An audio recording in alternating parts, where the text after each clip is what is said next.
तो लीजिए सुनिए आदर्श हिंदू होटल का 12वां अध्याय। लेखक विभूति भूषण बंदोपाध्याय। सवेरे उठकर हजारी राणा घाट के लिए चल पड़ा। ज़्यादा नहीं, 5-6 मील का ही तो रास्ता है।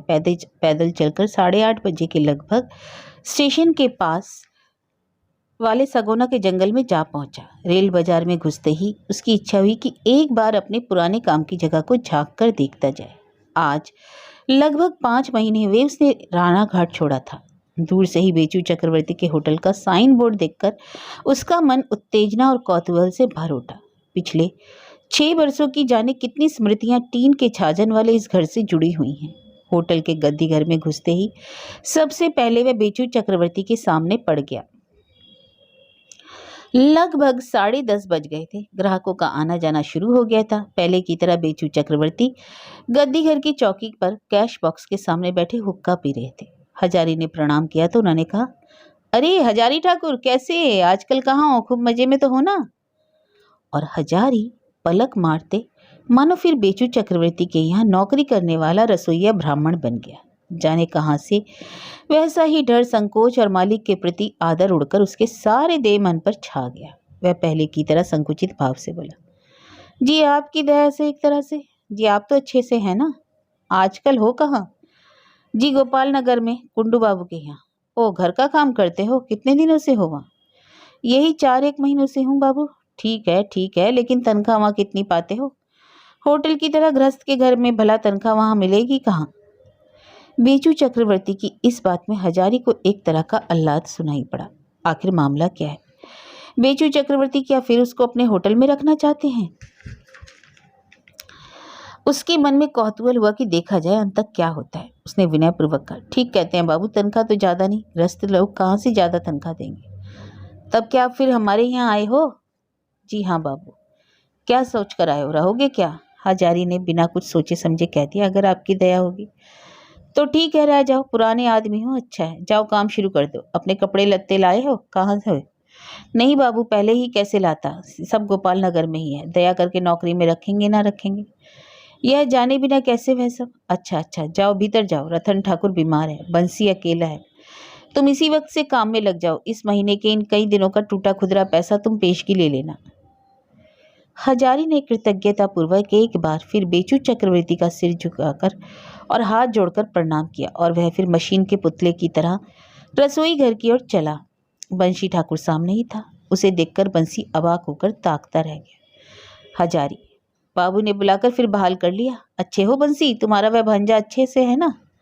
बंसी, अरे आओ आओ हजारी भैया, तुम्हारी चर्चा अक्सर हुआ करती है। तुम खूब मजे में हो ना? इतने दिन कहाँ थे? अरे देगचे में क्या चढ़ाया है? हटो, करछुल मुझे दे दो। अभी तक मछली नहीं हुई शायद। जाओ तुम जाकर मछली चढ़ा दो। तेल पहले से जितना मिलता है या कुछ बड़ा है? बंसी ने कहा, जब इतने दिनों बाद आए हो तो जरा दम लगा लो। ठहरो, अभी दाल में नमक नहीं पड़ा, डाल देना। कहकर वह चटाई की आड़ में गांजा तैयार करने लगा। धीमे धीमे बोला, तुम्हें क्या शौक से भाल किया है? तुम्हारे चले जाने से इधर होटल की बड़ी बदनामी हो गई। कलकत्ता वाले उन बाबुओं के 2-3 दल भी आए थे। उन्होंने ज्यों ही सुना कि तुम नहीं हो, उन लोगों ने उसी ठाकुर के हाथ की रसोई खाने के लिए तो यहाँ आना हुआ था। जब वह नहीं तो हम लोग रेल के होटल में खाएंगे। हाट वाले भी बहुत से ग्राहक टूटकर जदू बाड़ूजे के होटल में चले गए। बाबू ने तुम्हें क्यों यूं ही बहाल किया जानते हैं? जदू बाड़ूजे के होटल वाले तुम्हें पाए तो अभी उठा के ले जाएं। उन लोगों ने तुम्हें बहुत ढूंढा था।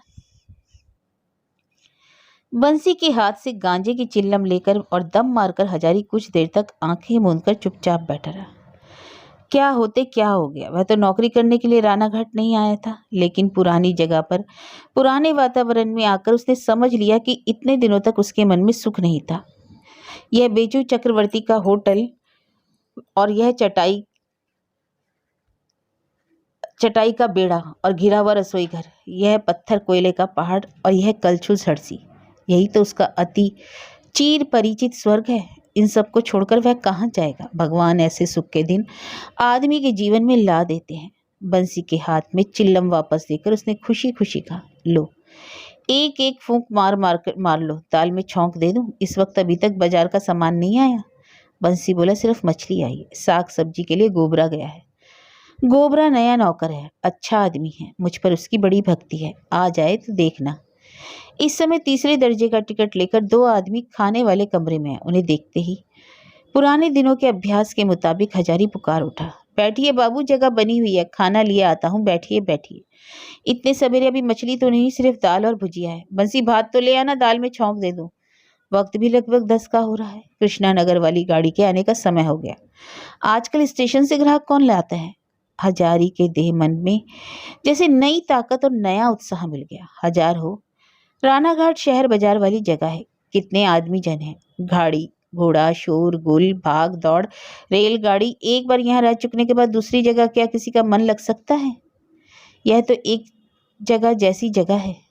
इस समय एक काला सा छोकरा सिर पर तरकारियों का बोझा उठाए झुककर रसोई घर में घुसा। उसके पीछे पीछे पद्दो मेहरी आई।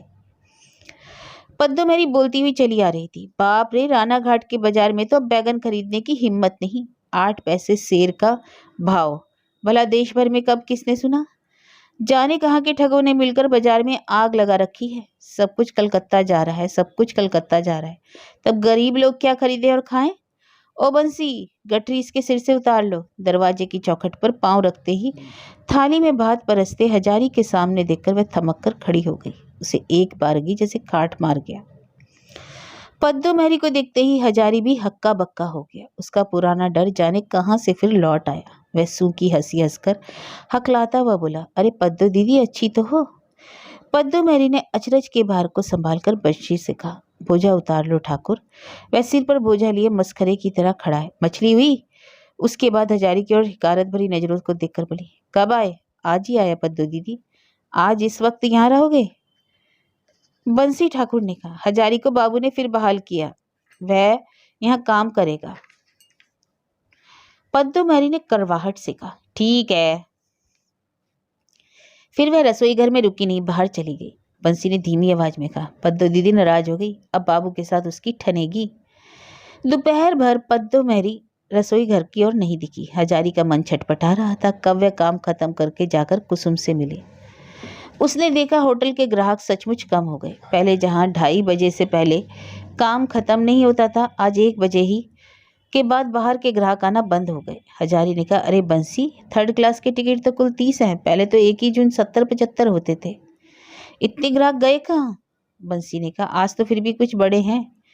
बीच में हालत और बिगड़ गई थी। ऐसे दिन भी गुजरे जब 3rd क्लास के 20 ही टिकट हुए।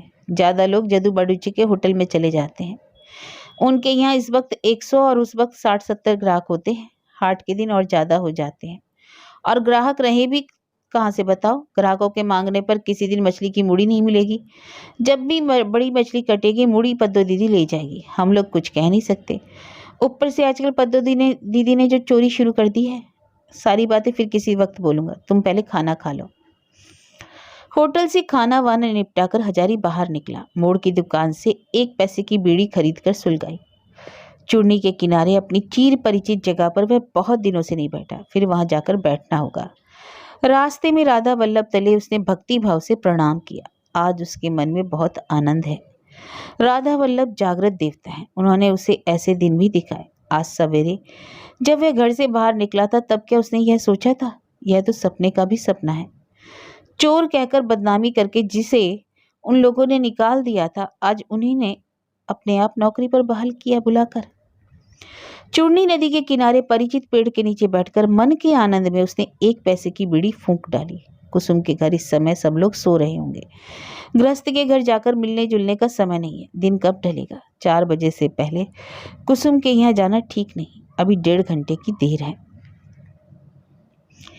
किसी दिन गोपाल नगर जाकर कुंडू के यहाँ से अपने कपड़ों की पोटली ले आएगा। पिछले महीने की तनख्वाह बाकी है। दे तो अच्छा है, ना दे तो क्या किया जा सकता है। आज जरा रात रहते ही उठने की वजह से नींद अच्छी नहीं आई। उस पर बहुत दिनों के बाद होटल की मशक्कत और 5 कोस पैदल चलकर रानाघाट आने की वजह से हजारी का शरीर थका हुआ था। पेड़ के नीचे की छांव में उसे कब नींद आ गई।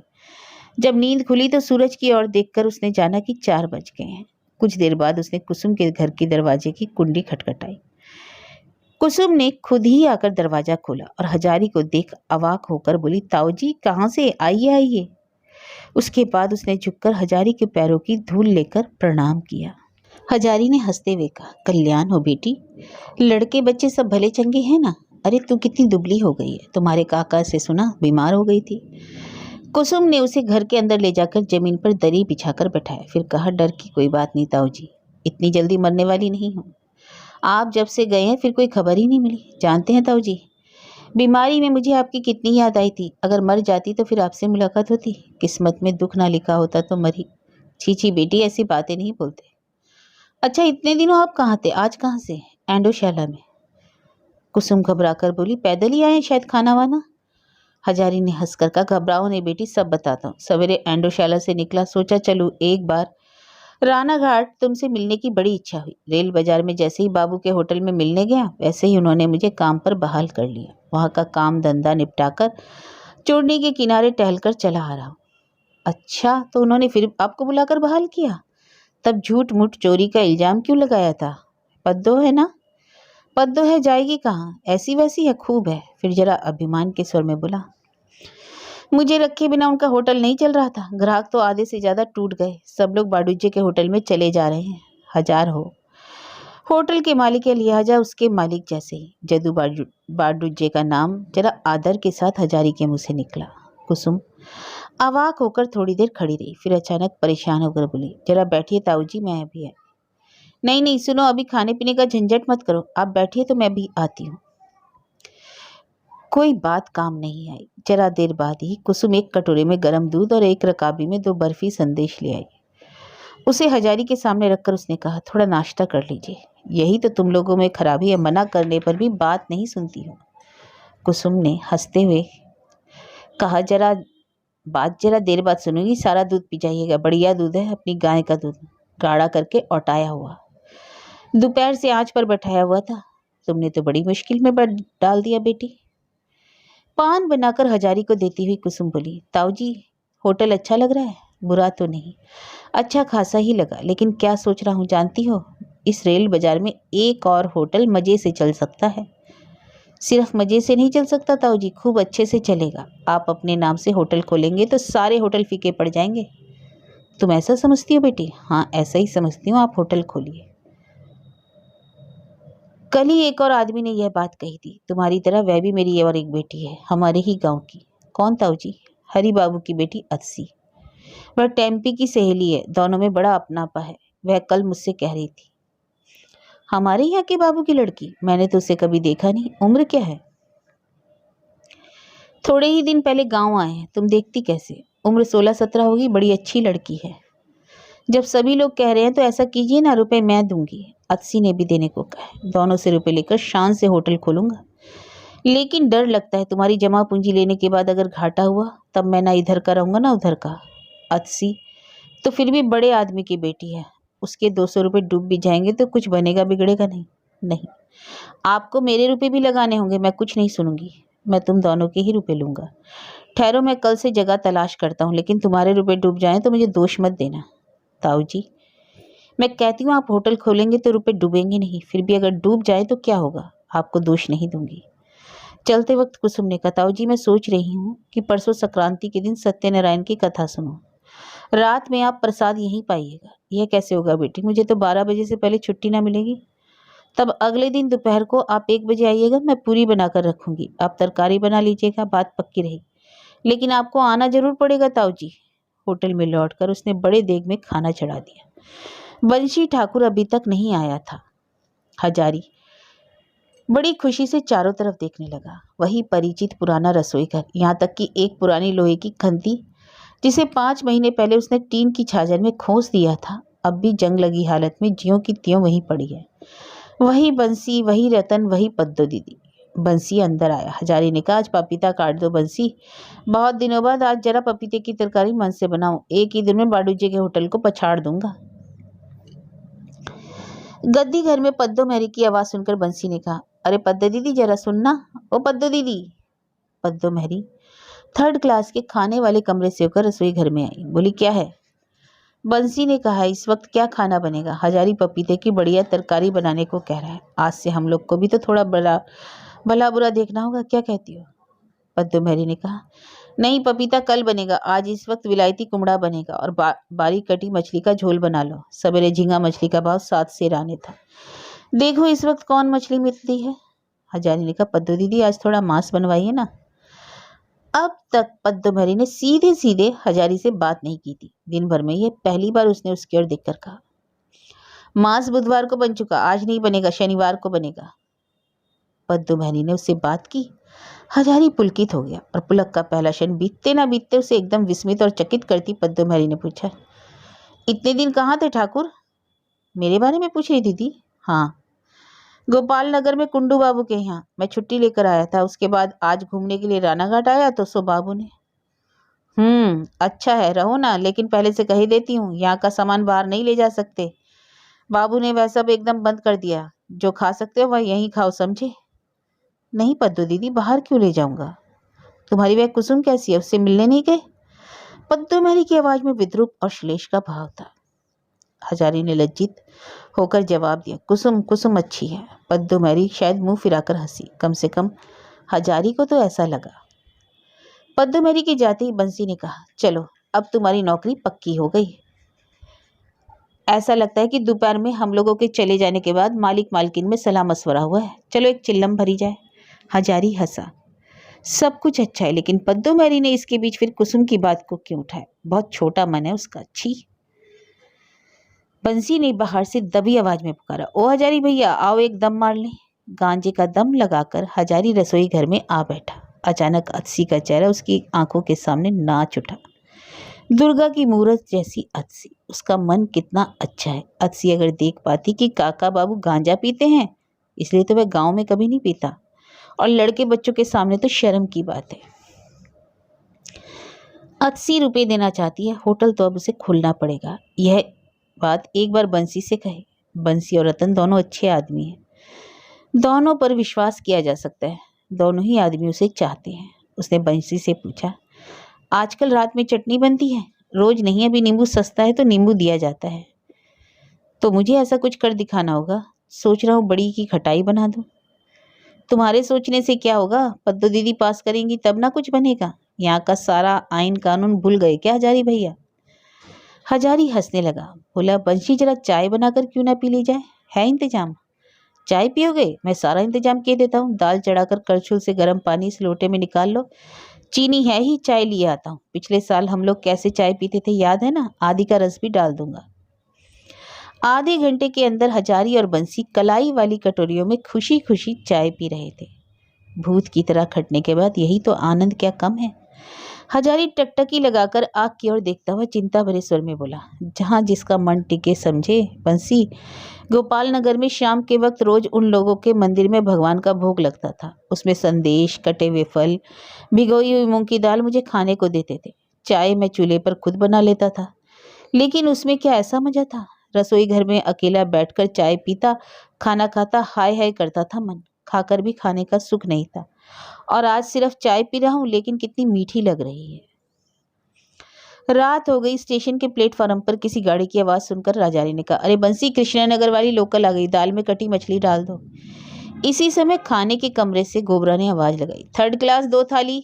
उत्तेजना से हजारी का सारा शरीर जाने कैसा हो उठा। काम की कैसी भीड़ है, लोगों का कैसा शोरगुल, कैसी व्यस्तता, इसी में तो मजा है। इसके बदले गोपाल नगर जैसे देहाती गांव में कुंडुओं के पुराने जमाने के बहुत बड़े सन्नाटे भरे घर के सुनसान रसोई घर के कोने में बैठकर लकड़ियां गिनते गिनते और पीछे वाले बागीचे के पेड़ बड़े से इमली के चमगादड़ लटके डाल पत्तों की ओर देखते देखते रसोई बनाना, क्या उससे हो पाता?